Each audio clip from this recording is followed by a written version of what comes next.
अस्सलाम वालेकुम। आज हम लोग डेप्रिसिएशन के चैप्टर से क्वेश्चन करने जा रहे हैं। उसका क्वेश्चन नंबर 1 है, a firm purchased a building costing ₹900,000 and it is decided to provide depreciation at 5% per annum on fixed instalment method. तो यहाँ पे फिक्स्ड इंस्टॉलमेंट मेथड की बात हो रही है। हम लोग इंट्रोडक्शन में डेप्रिसिएशन के बारे में पढ़ चुके हैं, उसकी टाइप्स के बारे में पढ़ चुके हैं। हम लोग अकाउंट्स को क्लोज़ कब करते हैं और क्यों नहीं करते, इसके बारे में हम जान चुके हैं इंट्रोडक्शन के लेक्चर में। तो यहाँ पे हम लोग जो चीज़ डिस्कस कर रहे हैं वो हमने यहाँ पे बताना है कि एक जो बिल्डिंग है उसकी कॉस्ट 900,000 है और वो 5% पर एनम डेप्रिशिएट हो रही है। और फिक्स्ड इंस्टॉलमेंट मेथड में आपने देखा कि उसमें हर साल जो डेप्रिसिएशन होती है वो सेम होती है, उसमें चेंज नहीं होता है।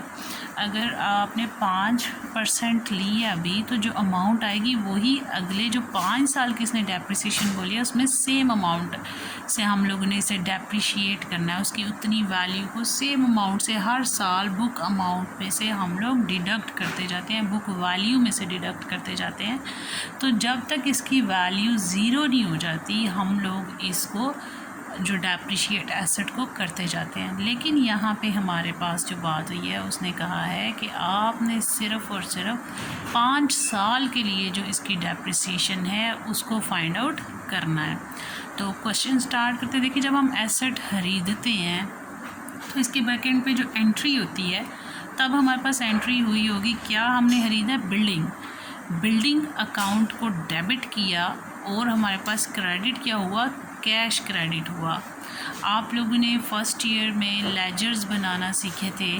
आप लोग देखते थे जब हम लेजर अकाउंट बनाते हैं तो जिस शख्स का या जिस चीज़ का अकाउंट बन रहा होता है हम उसका नाम मेंशन नहीं करते, उसके अंदर उसके ऊपर उसका हम नाम मेंशन करते, लेकिन उस लेजर के अंदर हम उसका नाम मेंशन नहीं करते। लेकिन उसकी वजह से जो चीज़ डेबिट या क्रेडिट हो रही होती है हम उसका नाम यूज़ कर लेते हैं। लेकिन अगर वो डेबिट साइड पे है तो उसका नाम हम उस अमाउंट को हम डेबिट साइड पे ही लिखेंगे, लेकिन नाम हम उसका अंदर नहीं लिखेंगे। अगर उस जैसे यहाँ पे बिल्डिंग डेबिट हुई है और कैश क्रेडिट हुआ है, हमारे पास यही एंट्री है, building debit and cash account credit. ये हमने इसकी एंट्री की होगी। कैश अकाउंट हमारे पास क्रेडिट हुआ और बिल्डिंग खरीदी है, एसेट है। एसेट्स इंक्रीज़ होते हैं तो हमारे पास ये क्या होते हैं? डेबिट। तो बिल्डिंग अकाउंट यहाँ पे डेबिट हुआ और कैश अकाउंट क्रेडिट।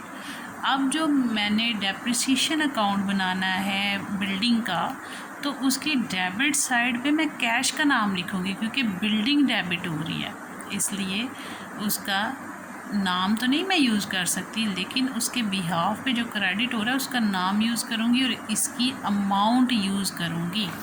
तो बिल्डिंग हमारी कितने से डेबिट है? 900,000 से। तो हम यहाँ पे क्या लिखेंगे? यहाँ पे हम लोग पहले, अगर तो क्वेश्चन में डेट मेंशन हो तो हम लोग वो ज़रूर यहाँ पे लिखेंगे। अगर क्वेश्चन में डेट मेंशन नहीं है तो वो हम लोगों ने नहीं लिखनी। तो यहाँ पे हमारे पास क्वेश्चन में डेट गिवन नहीं थी, हमें उसने जो चीज़ें दी हैं उसके मुताबिक हम अपना क्वेश्चन कर लेंगे। तो फर्स्ट ईयर है हमारा और जब बिल्डिंग खरीदी है तो हमारे पास बिल्डिंग अकाउंट डेबिट हो गया है और कैश अकाउंट क्रेडिट हुआ है, लेकिन हम लोग बिल्डिंग की डेबिट साइड पे नाम कैश का लिखेंगे। बिल्डिंग का ही अकाउंट है लेकिन हम बिल्डिंग की डेबिट साइड पे बिल्डिंग का नाम यूज़ नहीं करते हैं। तो कैश अकाउंट हमारा 900,000 से हुआ। फिर अब इस साल में मज़ीद कोई भी ट्रांजैक्शन नहीं हुई है तो हमने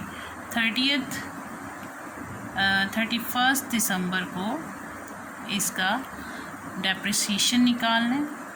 तो डेप्रिसिएशन अकाउंट, डेप्रिसिएशन हम कैसे फाइंड आउट करेंगे? हम लोग जो हमारे पास 900,000 है उसका 5% लेंगे, ठीक है।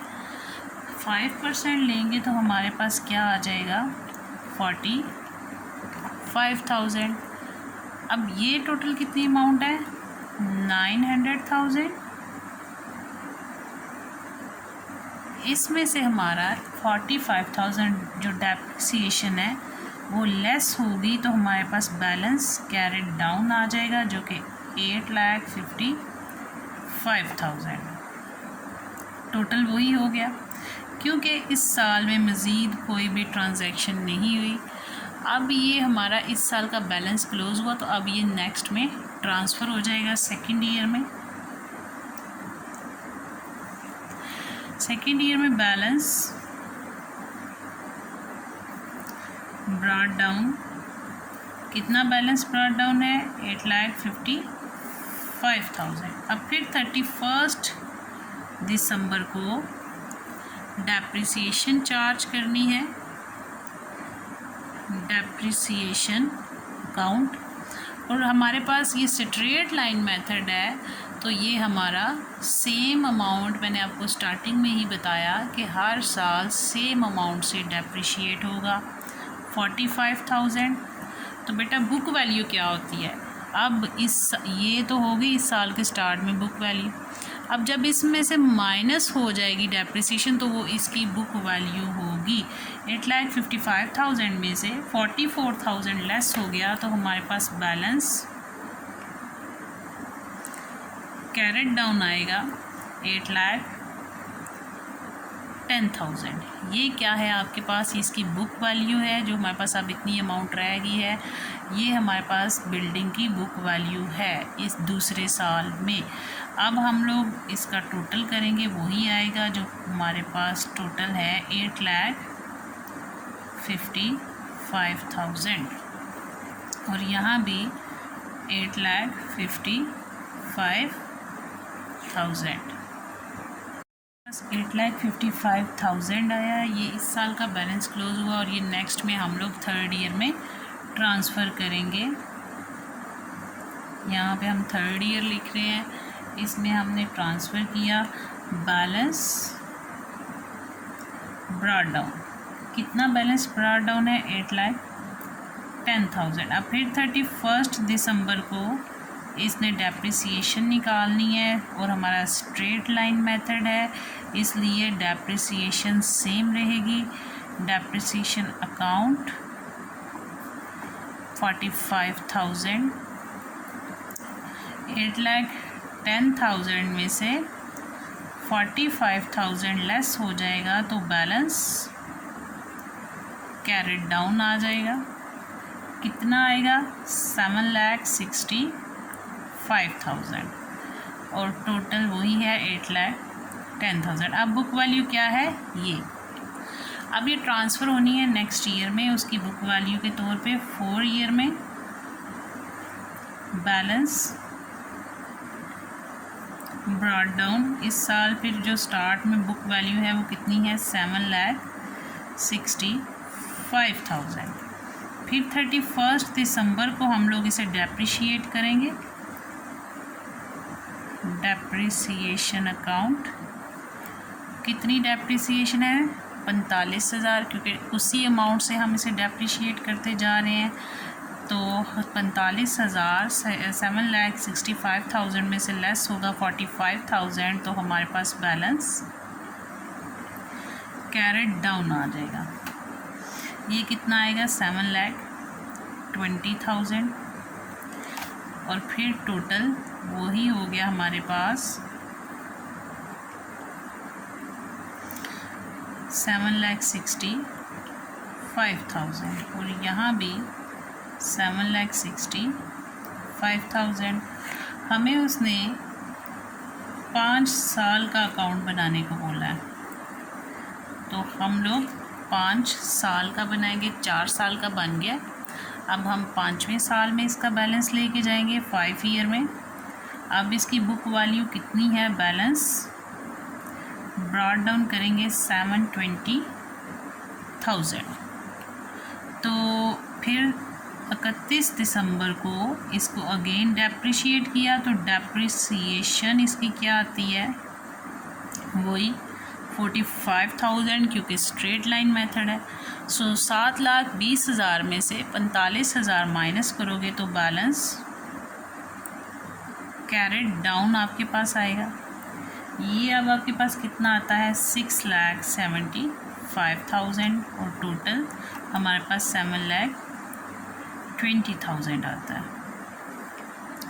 बेटा जो एसेट्स अकाउंट होते हैं वो हमारे पास क्लोज नहीं होते अनटिल के उनकी वैल्यू जो है वो ज़ीरो हो जाए। तो इसलिए हमसे तो उसने 5 साल का मांगा है, हमने अपना 5 साल का अकाउंट उसको शो कर दिया, लेकिन हम छठे साल में बैलेंस इसको ट्रांसफ़र करके बता देंगे, क्योंकि हमें पता है कि हमारे पास जितने भी एसेट्स अकाउंट हैं वो क्लोज़ नहीं होते हैं। तो ये 675,000 ये हमारा कंप्लीट क्वेश्चन है। तो अगर आपको इसमें कोई प्रॉब्लम है, स्टिल कोई कन्फ्यूजन है, किसी किस्म की कोई बच्चा कंफ्यूज है इसमें, तो वो इससे रिलेटेड क्वेश्चन पूछ सकता है। और या फिर अगर स्ट्रेट लाइन मेथड या डिक्लाइनिंग मेथड या डिक्रीजिंग मेथड है जो आपका, या रिड्यूसिंग बैलेंस मेथड, जो एक ही नाम है इसके सारे, तो अगर इसमें किसी में भी कोई कन्फ्यूजन है तो आप लोग डिस्कस कर सकते हो। थैंक यू, अल्लाह हाफिज़।